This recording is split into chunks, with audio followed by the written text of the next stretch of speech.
Nous sommes dans la région d'Adzopé, au sud-est de la Côte d'Ivoire, une zone qui abrite de nombreux producteurs de cacao.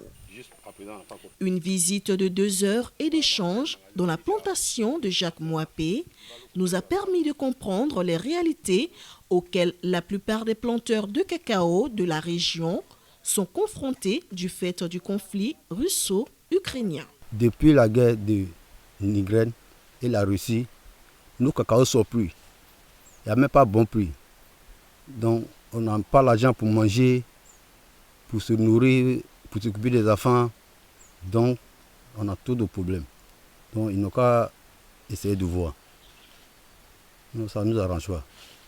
On ne reçoit pas à manger. Mais pour scolariser les enfants, mais on a problème. Même son de cloche du côté du syndicat des agriculteurs ivoiriens qui se dit préoccupé par la question de la mévente et la rareté du cacao sur le marché local en ce temps de crise russo-ukrainienne.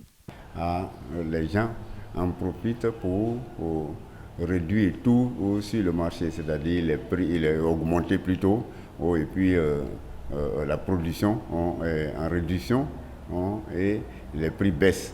Le prix du cacao a baissé. Aujourd'hui, on achète le cacao qui était entre 750 et 800.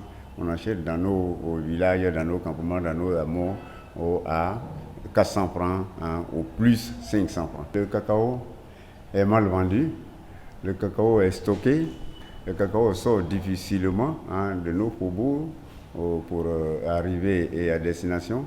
Et même l'exportation aussi prend également un coût parce que il y a une forme de ce que j'appelle de spéculation, une forme de non-vente qui est en train de sévir aujourd'hui et qui fait la dureté de la vie et de nos paysans. En tant que premier exportateur mondial de cacao, la Côte d'Ivoire ne transforme qu'un tiers de sa production, une situation que déplore une conseillère agricole pour qui ce défi rend l'économie du pays vulnérable. Parce qu'on n'a pas appris à transformer la matière première que nous avons. On attend que l'extérieur vienne payer. Si l'extérieur ne vient pas, vraiment c'est le problème clé.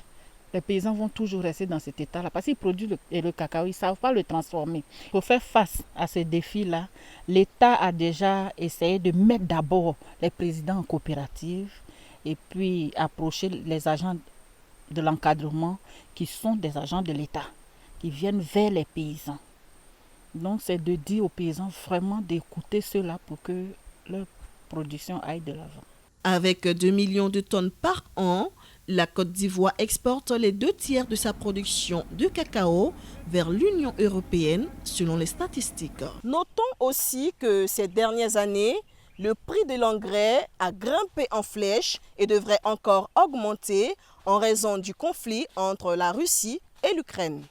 Pourtant, la Côte d'Ivoire, qui représente environ 43% de la production mondiale de cacao, importe une grande partie d'engrais de l'Europe. Christina Niaouré, CGTN français.